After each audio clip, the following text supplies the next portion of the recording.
What's up, everybody? My name is Matt Hite, and I'm over at Black Creek Outfitters, and today I want to talk to you all about boards.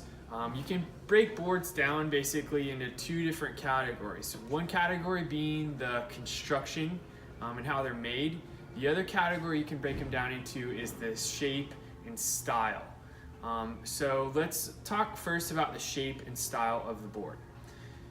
There's two categories within that. There's what's called displacement hole boards, and there's what's called planing hole boards. So one of those categories, displacement holes, they're gonna have a point to their nose. They're gonna have a V shape to their nose. The other style of board would be a planing board, where it would be totally flat across the bottom.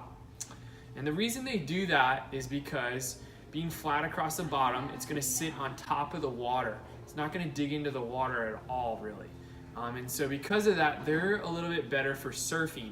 They're gonna rebound off the surface of the water, and you're gonna have a little bit of more hull slap or chatter when you paddle that board on flat water. The displacement boards, however, have that V shape to the nose, and because of that, they're gonna allow the board to sit in the water a little bit further, and it's gonna allow them to track and go straighter better, more like a kayak, really. So you have two different types of boards. You have displacement boards and you have planing boards. Now let's talk about types and constructions within those boards. You have several different types.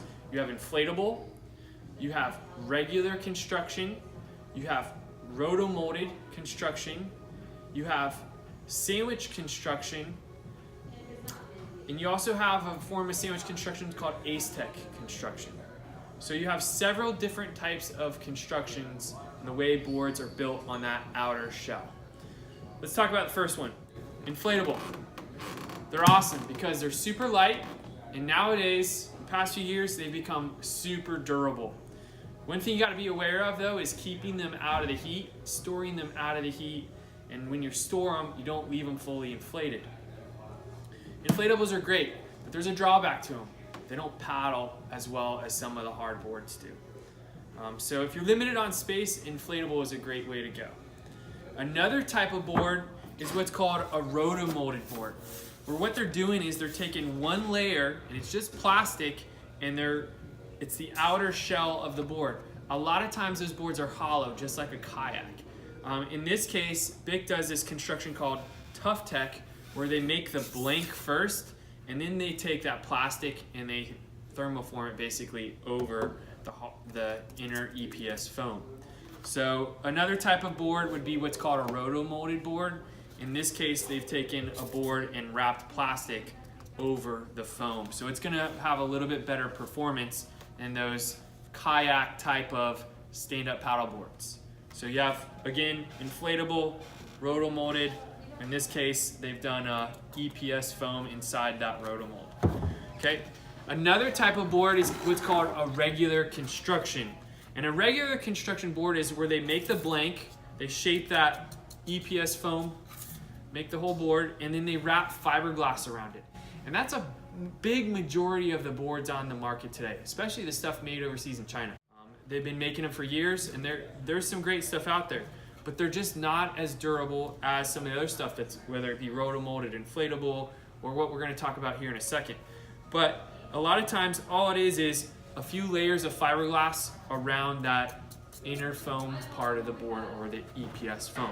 So you have what's called regular construction. Again, going back to it, inflatable, rotomolded, regular construction. Very popular within the SUP industry. Okay, and then the final construction is what's called sandwich construction. And a lot of times this is made overseas in Thailand in the Cobra factory. But it is made sometimes here in the States or in China. Just depends on what type of board you're getting. But this is a great construction because it's very durable. What a sandwich construction is, just like it sounds. They're using plastic maybe in it, they're using wood in it, they're using different types of fiberglass. They're doing all types of stuff to build that outer shell, okay? Some of the best stuff that I've found, again, is made over in Thailand at that Cobra factory, and they're using what's called a sandwich construction. Over in France, they do what's called Aztec construction, where they're basically building the foam blank, just like these other boards, the regular and the sandwich, but after they wrap it with fiberglass, they thermoform plastic over it instead of painting it. So that makes it more durable, and it's not as heavy as that roto-molded board that we talked about earlier. All right, so what it boils down to is that you have a handful of different construction types. You have inflatable, you have roto-molded, you have regular construction, and you also have sandwich. Again, to summarize, maybe you might see a lot of regular construction boards that are on today's market, but they also might not be as durable as those sandwich boards, as those roto-molded boards or inflatable boards. They might look good, they might have an awesome deck pad or colors, but they might not hold up to like some of those other boards would.